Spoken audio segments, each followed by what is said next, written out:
Keith, ayaw mo ba mag-succeed sa plan si Kiko dahil sagabal sa plano mo o dahil concern kay JJ?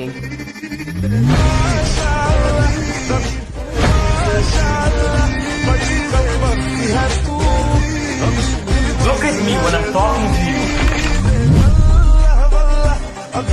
Huwag naman na lang. Kaya pwede pumorma? Teka lang, di pa ako nagpapaalam.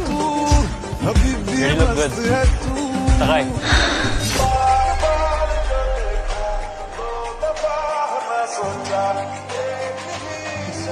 But then you better start believing me.